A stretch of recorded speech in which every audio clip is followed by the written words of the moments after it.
مشتبہ ہے جو امام حسین پر بھی حجت ہے، یہ وہ حسن مشتبہ ہے جو 9 حجتوں کے باپ پر بھی حجت ہے، ان کا بھی امام ہے، یہ وہ حسن مشتبہ ہے جو ولی خدا ہے، جو خدت خدا ہے، جو امام ہے، جو اولی الامر ہے۔ 2 چیزیں اس کائنات میں، ایک امر اور ایک خلق۔ کسی شے کو بتدریج پیدا کرنا جس میں زمان و مکان پائے جاتے ہیں اسے کہتے ہیں خلق، اور کسی شے کو بنا پروسیس کے خلق کرنا اسے کہتے ہیں امر۔ اللہ سے پروسیس کا محتاج ہے، وہ چاہے تو عیسیٰ کو بنا باپ کے پیدا کر دے، اور مریم فخر نہ کرنا کہ تم نے عیسیٰ کو جنم دیا ہے، ہم چاہیں تو آدم کو بنا ماں باپ کے پیدا کر دے۔ تو خلق کیا ہے؟ کسی شے کو خلق کرنا بتدریج جس میں زمان و مکان، سبب و مسبب، فعل و انفعال پائے جاتے ہوں، اور قل امر، یہ چیزیں نکال دو، امر سامنے آ جائے گا۔ انما امرہ اذا اراد شیئا ان یقول له کن فیکون۔ اللہ کا امر یہ ہے کہ جب وہ کسی شے کا ارادہ کرتا ہے، کہتا ہے ہو جا، تو وہ شے ہو جاتی ہے۔ یعنی خلق کیا؟ کسی شے کو پروسیس کے ساتھ پیدا کرنا، اور امر کیا؟ جب پروسیس نکال دیا جائے خود بخود ہو جائے۔ جب کل درزی آئے گا تو کپڑے دوں گی، نہ درزی آیا تھا نہ کپڑے دیے تھے، نہ سبب تھا نہ مسبب تھا، کیونکہ معصومہ کی تمنا اور خواہش تھی تو کائنات کے نظام کو ڈھل کے درزی بن جانا تھا۔ یہ امر اور اولی الامر جو کہہ دے وہ ہو جائے۔ کسی نے کہا مولا حاکم شام اتنا پریشان کرتا ہے، اس کے لیے کچھ کرتے کیوں نہیں؟ کہا اس کی قضا و قدر پہ راضی ہیں، ورنہ ابھی دعا کر دیں تو زمین آسمان بن جائے، آسمان زمین بن جائے، مرد عورت بن جائے، عورت مرد بن جائے۔ ایک ناصبی اور خارجی وہاں کھڑا ہوا تھا، کہا فرزند رسول یہ دعویٰ آپ کو زیب نہیں دیتا۔ ایک مرتبہ رسول کے ولی عہد نے غیظ و غضب کی عالم نے اس پہ نگاہ ڈال کے کہا اور نامحرم عورت تو نامحرموں کے مجمع میں کہاں سے آ گئی؟ یہ کہنا تھا کہ اس کا جنس تبدیل ہوا، وہ مرد عورت بن گیا۔ دوڑتی ہوئی وہ مسجد کے در سے باہر جانے لگی۔ مولا فرماتے ہیں رک، پوری سزا سن کے جا، وہ جو گھر میں تیری بیوی بیٹھی تھی میں نے اسے مرد بنایا۔ یہ شان ہے انہیں الامر کی کہ جو کہہ دے وہ ہو جائے۔ حاکم شام مدینے میں آیا ہے، شام کی دولت لے کے، سر اور جواہر لے کر، شام کی دولت مدینے والوں میں تقسیم کر دی، لیکن بار بار نگاہ اٹھتی ہے دروازے کی طرف اور پلٹ جاتی ہے، بار بار نگاہ اٹھتی ہے دروازے کی طرف اور پلٹ جاتی ہے، نہ جانے کس کی آمد کا انتظار ہے۔ اچانک فرزند رسول تشریف لائے، مسکرا کے کہتا ہے فرزند رسول مجھے یقین تھا کہ آپ ضرور آئیں گے، مگر بے فکر رہیے، جتنی دولت میں نے مدینے والوں میں تقسیم کی ہے اس سے زیادہ دولت آپ کے لیے بچا کے رکھی ہے۔ غلاموں کو حکم دیا گیا، غلاموں نے سونے اور چاندی کے ڈھیر لگا دیے۔ ایک مرتبہ امام یہ سارا تماشا دیکھتے رہے کہ دولت میری ہے اور مجھے تقسیم کر رہا ہے، اور مجھے تقسیم کر رہا ہے۔ امام نے محسوس کیا کہ نماز کا وقت نزدیک ہے، امام آمادہ نماز ہوئے، حاکم شام کی پشت پر اس کا ایک زر قرید غلام کھڑا ہوا تھا۔ جب اس نے یہ محسوس کیا کہ فرزند رسول نماز کے لیے آمادہ ہے تو دوڑتا ہوا گیا اور امام کی جوتیوں کو ٹھیک کر دیا۔ امام نے ایک مرتبہ اس پہ نگاہ ڈال کے سوچا کہ غلام اس کا ہے مگر خدمت میری کر رہا ہے، نمکھار ہے اس کا مگر حق میرا ادا کر رہا ہے۔ ایک مرتبہ میرے مولا نے حاکم شام کو دیکھا، درباریوں کو دیکھا، اس غلام کو دیکھا، سونے اور چاندی کے ڈھیر کو دیکھ کے کہا فرماتے ہیں چاہیے آج سے ساری دولت تیری ہے۔ مولا یہ بتا دینا چاہتے ہیں حاکم شام جتنی دولت تو مجھے فرزند رسول سمجھ کے دیتا ہے، جتنی دولت تو مجھے علی کے لال سمجھ کے دیتا ہے، جتنی دولت تو مجھے زہرا کا بیٹا سمجھ کے دیتا ہے، جتنی دولت تو مجھے حسین کا بھائی سمجھ کے دیتا ہے، اتنی دولت تم اپنے چوتیوں کو ٹھیک کرنا۔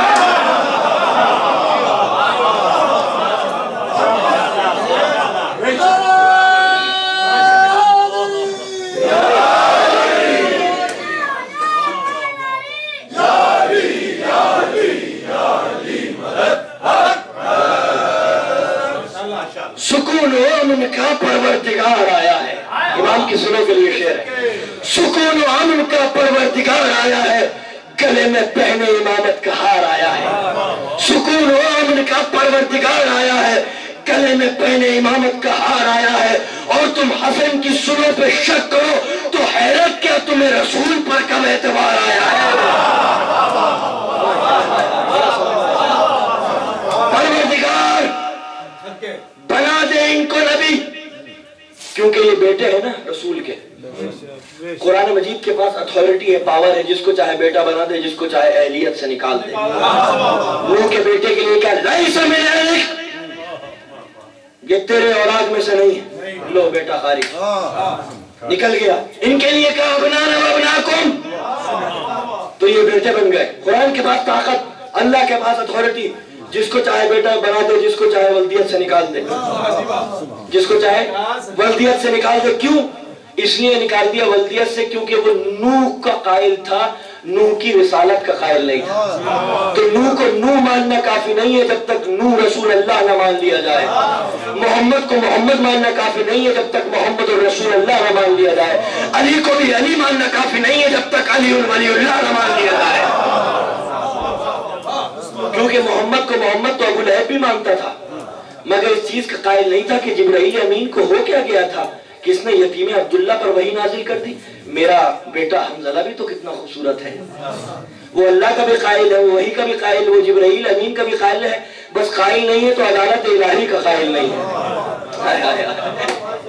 پوری توجہ کے ساتھ، تو جب تک علی کو علی ولی اللہ مان لیا جائے ایمان قابل نہیں ہو سکتا۔ بنا دے رب کریم ان کو بھی بیٹا، ان کو بھی نبی، بیٹے تو ہیں، کہا نہیں نبوت کی اب ضرورت نہیں ہے۔ کیوں؟ کیونکہ نبوت کا کام ہے تنزیل کمال، ولایت کا کام ہے تقسیم کمال۔ نبوت کا کام تنزیل، امامت اور ولایت کا کام تقسیم۔ وہ اتنا بڑا نبی ہوگا جو جتنی بڑی خبر لے کے آئے گا، نہیں سمجھے؟ وہ اتنا بڑا نبی جو جتنی بڑی خبر لے کے آئے گا۔ رسول اسلام سب سے بڑی نبی اس لیے ہے کیونکہ غدیر قم میں آپ نے علی کا ہاتھ پکڑ کے اعلان کیا تھا من کنت مولا فاز علی المولا، اور آسمانوں میں علی کی ولایت کے بعد کوئی بڑی خبر باقی نہیں رہے گی۔ ولایت علی کے بعد کوئی بڑی خبر باقی نہیں رہی تھی، کیونکہ غدیر قم کے میدان میں رسول نے اعلان ولایت علی کر دیا تھا۔ اسی لیے آپ ختم الانبیاء ہیں، ختم الرسول ہیں، سب سے بڑے پیغمبر ہیں، کیونکہ آپ نے ولایت علی کا اعلان کیا، آپ نے سب سے بڑی خبر زمین پر پہنچائی ہے۔ تو جو جتنی بڑی خبر پہنچائے گا وہ اتنا بڑا نبی اور پیغمبر ہوگا، کیونکہ ولایت علی رسول اسلام نے پہنچائی تھی، اس لیے سب سے بڑے نبی تھے۔ اور وہ نبی جو ولی مطلق رہا ہو، جو سب سے زیادہ فرما بردار رہا ہو، جو موسٹ اوبیڈینٹ رہا ہو، جو یس سر کہتا ہوا آیا ہو، اس کے لیے ان کلمات کا استعمال کرنا مناسب نہیں تھا، جس کے لیے اللہ نے ہمیشہ ان کلمات کا اظہار کیا، یا ایھا المزمل، یا ایھا المدثر، طٰہٰ، یاسین۔ جب وہ بولتا تھا تو مشیت کہتی تھی وما ینطق عن الہویٰ ان ہوا الا وحی یوحیٰ۔ جب وہ کنکڑیاں پھینکتا تھا تو مشیت کہتی تھی وما رمیت اذ رمیت ولکن اللہ رمی۔ جب لوگ اس کے ہاتھوں پر بیعت کرتے تھے تو مشیت کہتی تھی ان الذین یبایعونک انما یبایعون اللہ ید اللہ فوق ایدیہم۔ اے میرے نبی یہ تیرے ہاتھوں پر بیعت نہیں کرتے، یہ اللہ کے ہاتھوں پر بیعت کرتے ہیں، اور اللہ کا ہاتھ ان کے ہاتھوں کے اوپر ہے۔ یہ وہ نبی تھا کہ جس کے ہاتھوں میں لکیریں نہیں تھی، سخاوت کے بہتے ہوئے دریا تھے۔ یہ وہ نبی تھا کہ جب دنیا یتیم بناتی تھی یتیموں کو سینے سے لگا لیا کرتا تھا، جب دنیا بیوہ بناتی تھی تو یہ بیواؤں کے سروں پر عظمتوں کی ردائیں ڈال دیا کرتا تھا۔ دنیا ایک قطرہ آب کے لیے جانیں لے لیا کرتی تھی، اس کی در حیات کی سبیلیں کبھی خوش نہیں ہوا کرتی تھی۔ دنیا ایک نوالے کے لیے قتل کر دیا کرتی تھی، اس کے سخاوت کے گرم تندوروں کی بوئے دور کے پھوکوں کے سڑا کر صحراؤں سے بلا کر سیراب کر دیتی تھی۔ یہ وہ نبی تھا کہ جس کا بولنا مشیت تھا، جس کا چلنا شریعت تھا، جس کی سانسیں تلاوت تھی، جس کی نیند عبادت تھی، جس کی عقل قرآن تھی، جس کی فکر تفسیر تھی، جس کا نفس نور تھا، جس کا جسم نورگر تھا، جس کے دن کی گھڑیاں مقدس تھی، جس کی راتیں تطہیر تھی۔ یہ وہ نبی تھا کہ جس کے لیے ان کلمات کا مشیت نے استعمال کیا تھا۔ نہ جانے کون سا ایسا پیغام رہ گیا تھا کہ پروردگار عالم اب نہ طٰہٰ کہتا ہے، نہ یاسین کہتا ہے، نہ مزمل کہتا ہے، نہ مدثر کہتا ہے، بلکہ کہتا ہے میرے منصب دار رسالت یا ایھا الرسول بلغ ما انزل الیک من ربک فإن لم تفعل فما بلغت رسالتہ واللہ یعصمک من الناس۔ اے میرے نبی اگر تو نے اس پیغام کو نہ پہنچایا جو تیرے رب کی طرف سے نازل ہوا ہے تو پھر تو نے کوئی کار رسالت انجام نہیں دیا۔ رسول اسلام کے اوپر یہ آیت نازل ہونی تھی کہ رسول اسلام رک گئے، رسول اسلام کے رکے نبض کائنات رک گئی۔ رسول اسلام نے بلال سے کہا بلال علی ولی اللہ کی اذان دو، بلال حی علی خیر العمل کے نعرے بلند کرو، جو آگے رہ گئے ہیں جو پیچھے رہ گئے ہیں ان کو آگے بلاؤ، جو آگے چلے گئے ہیں ان کو پیچھے بلاؤ، اور جو پیچھے رہ گئے ہیں ان کا انتظار کرو۔ اونٹوں کے قدموں سے منبر تیار کیا گیا۔ رسول اسلام منبر کی بلندیوں پر جانے کے بعد فرماتے ہیں من کنت مولاہ فاز علی المولا۔